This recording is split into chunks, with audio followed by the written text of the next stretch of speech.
Hello, ನಾನು ನಿಮ್ಮ ಚಂದ್ರಮೌಳಿ ಕಣ್ವಿ ಕಾರ್ನರ್ಗೆ ಸ್ವಾಗತ. ಅಂತೂ ಏಷ್ಯಾ ಕಪ್ ಆರ್ಗನೈಸರ್ಸ್ಗೆ ಅವ್ರ ಕನಸು ಏನಿತ್ತು ಅದು ನನಸಾಯಿತು. India Pakistan in finals.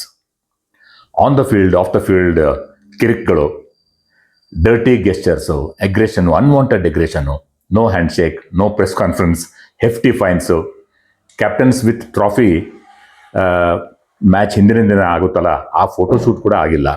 ಅಷ್ಟೇ ಅಲ್ಲದೆ ಏಷ್ಯನ್ ಕ್ರಿಕೆಟ್ ಕೌನ್ಸಿಲ್ ಹಾಗೂ PCB ಚೀಫ್ ಮೊಹಸಿನ್ ನಖ್ವಿ, ಅಷ್ಟೇ ಅಲ್ಲ ಅವರು ಪಾಕ್ನ ಇಂಟೀರಿಯರ್ ಮಿನಿಸ್ಟರ್ ಕೂಡ, ಅವರೀಗ US ಅಲ್ಲಿದ್ದಾರಂತೆ, ಫೈನಲ್ಸ್ಗೆ ಬರ್ತಾರಂತೆ. ಒಂದು ವೇಳೆ ಭಾರತ ಏಷ್ಯಾ ಕಪ್ ಗೆದ್ದರೆ ಟ್ರಾಫಿಯನ್ನು ಅವರಿಂದ ನಮ್ಮ ಸ್ಕೈ ಕ್ಯಾಪ್ಟನ್ ಅವರು ರಿಸೀವ್ ಮಾಡುತ್ತಾರೆ ಗೊತ್ತಿಲ್ಲ. ಕಾರಣ ಎಲ್ಲರಿಗೂ ಗೊತ್ತೇ ಇದೆ. ಇದೆಲ್ಲ ಆಗೋದಕ್ಕೆ ಕಾರಣ ಅಂತಂದರೆ ಪಾಕಿಸ್ತಾನ್ನ ಟೆರರ್ ಅಟ್ಯಾಕ್ ಹಾಗೂ ಇಂಡೋ ಪಾಕಿಸ್ತಾನ್ ವಾರ್. ಏನೇ ಆಗಲಿ, ಏಷ್ಯಾ ಕಪ್ ಬೀಯಿಂಗ್ ಹೋಸ್ಟ್ ನಾವು ಪಾಕಿಸ್ತಾನ ಮೇಲೆ ಆಡಲೇಬೇಕಾಯಿತು. ಪಬ್ಲಿಕ್ ಸೆಂಟಿಮೆಂಟ್ಸ್ ಅಗೇನ್ಸ್ಟ್ ಆಡಬೇಕಾಯಿತು. ಇದರಲ್ಲಿ ಬರುವಂಥ ನನ್ನ 15% ಶೇರ್ ಕೂಡ ಭಾರತ ಮಿಕ್ಕ ಅಸೋಸಿಯೇಟ್ ಅಂದರೆ ಏಷ್ಯನ್ ಅಸೋಸಿಯೇಟ್ ಕ್ರಿಕೆಟ್ ಪ್ಲೇಯಿಂಗ್ ನೇಷನ್ಸ್ಗೆ ಹಂಚುತ್ತದೆ. ಈಗ BCCI ಎದುರು ಒಂದು ಚಾಲೆಂಜ್ ಇದೆ.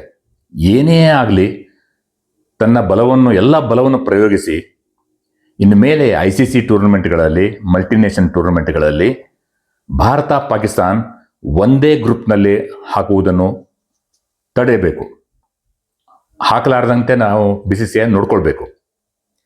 ಖಂಡಿತವಾಗಿ ಇದರಿಂದ ICCಗೆ, BCCIಗೆ, ಮಿಕ್ಕ ದೇಶಗಳಿಗೆ, cricket playing associates, test playing ನೇಷನ್ಸ್ಗೆ ಎಲ್ಲರಿಗೂ ಫೈನಾನ್ಷಿಯಲ್ ಲಾಸ್ ಆಗುತ್ತದೆ.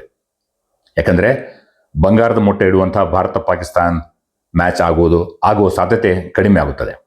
ಆದರೆ BCCIಗೆ ಹೆಚ್ಚು ಲಾಸ್ ಆಗಲ್ಲ. ಯಾಕಂತಂದರೆ IPLನಿಂದ, ಮಿಕ್ಕ ಬಯಲಾಟ್ರಲ್ ಟೂರ್ಗಳಿಂದ ಹಾಗೂ ICCಯಿಂದ ಹಣ ಬಂದೇ ಬರುತ್ತದೆ. ಇನ್ನು finals, India Pakistan finals, Bharat ಖಂಡಿತವಾಗಿಯೂ ಫೇವರಿಟ್ಸ್. ಯಾಕಂತಂದರೆ ಒಂದು ಮ್ಯಾಚನ್ನು ಸೋತಿಲ್ಲ ಈ ಇಡೀ ಏಷ್ಯಾ ಕಪ್ ಉದ್ದಕ್ಕೂ.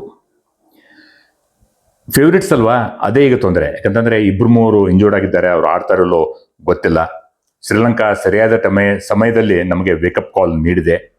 ಇನ್ ಕೇಸ್ ಅಭಿಷೇಕ್ ಶರ್ಮಾ ಏನಾದರೂ ಲಾ ಆಫ್ ಎವರೇಜಸ್ ಪ್ರಕಾರ ಫೇಲ್ ಆದರೆ ಮಿಕ್ಕಿದವರಿಗೆ ಒಂದು ದೊಡ್ಡ ಚಾಲೆಂಜ್ ಆಗುತ್ತದೆ. ಅಷ್ಟೇ ಅಲ್ಲ, ಇನ್ನೂ ಹೆಚ್ಚು ಅಕ್ರೋಮೋನಿಯಸ್ ಆಗುತ್ತದೆ ಈ ಮ್ಯಾಚ್. ಭಾರತ ಗೆಲ್ಲುತ್ತಲ್ಲ, ಏನಂತೀರಾ?